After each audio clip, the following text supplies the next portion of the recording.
Welcome to Daytime Ottawa here on Rogers TV. A great show ahead. We're going to talk Own the Podium and the Power of Sport on today's show. We'll also introduce you. If you haven't heard of Whippersnapper Brewing Company, well, you should have by now. And we'll tell you about a great fundraising initiative they have. But we're going to start off with some fantastic music by Edison Rupert. He's a local singer-songwriter. And before we get to him, let's have a listen at his latest called Ticket to a Place. Have a look.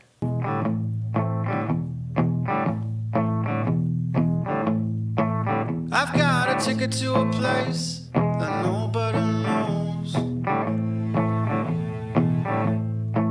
I've got some years on my back with nothing to show. If you come looking for me, I'm hiding in the shadows. I've got my own dirt pile pillow. It feels like home.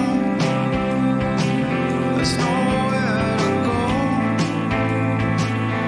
beneath this loam, and I'd lay my bones anywhere that you can't find me.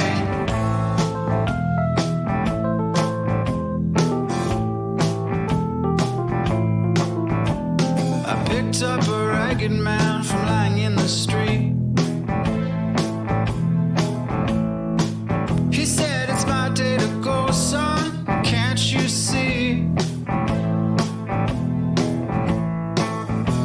I reached out my hand and stood him right in front of me. I saw the look in his eyes and now it's all I see. And how free is free. Heartache away to judge a man who'd rather be where we can't find him.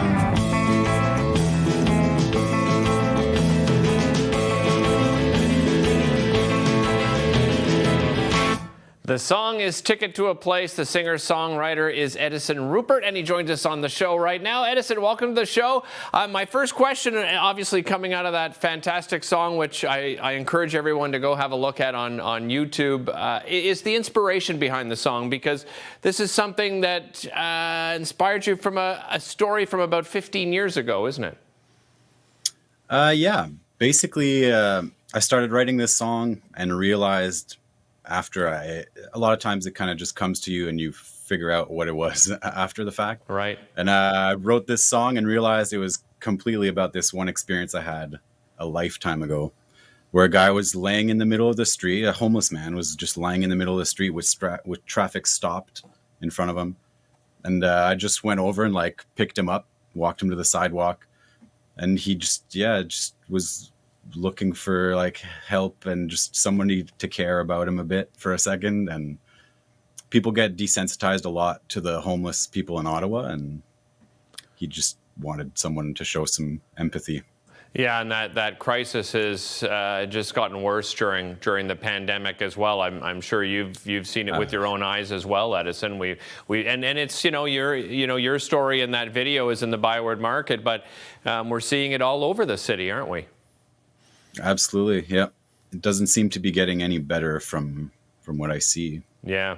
Let's talk about that video, because my understanding is that video was done in one take, which isn't necessarily a very easy task, and you're doing it, on a public street. What was that experience like? It was interesting. It was the second take too. It's a full take, but it was just the second one. I felt so awkward. I was just like, all right, I guess that's the take. Let's keep it and move on.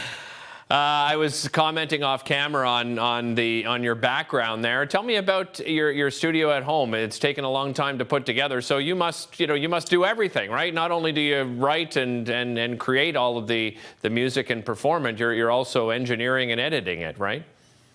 Yeah. I've been recording my own stuff for years, and over the last 15 plus years, I've accumulated all this stuff, and there's another room full of actual instruments and music gear that you can't see, but and I'm a sound engineer by trade, like as a job. So right. Tell me a It's little all bit part of about the your territory. tell me about your musical background, Edison. Has music always been a part of your life and your family life? Absolutely, yeah. Started playing drums when I was 10 years old. Soon after, I picked up guitar, and I've basically been in bands since a teenager. I've always recorded my stuff. I've played in many rock bands over the years in Right. Ottawa, but this is my first, a little more softer, soulful kind of thing. What are your plans for the rest of 2022? I'm gonna play some shows. I just played my first show as this solo thing this weekend. I'm just gonna play some shows, put out a bunch more music, and Nice. see what happens. You mentioned you played your first show in person. What was that experience like? I've talked to so many artists, as we loosen restrictions, almost all restrictions are gone now. So, you're seeing live music and live theater and live comedy come back. What does it feel like as an artist to finally get back to performing live in front of an audience? I gotta say, that was a fantastic segue. Um, yeah, it's great. It had been 2 years since I had played like with my rock bands and not just my own thing.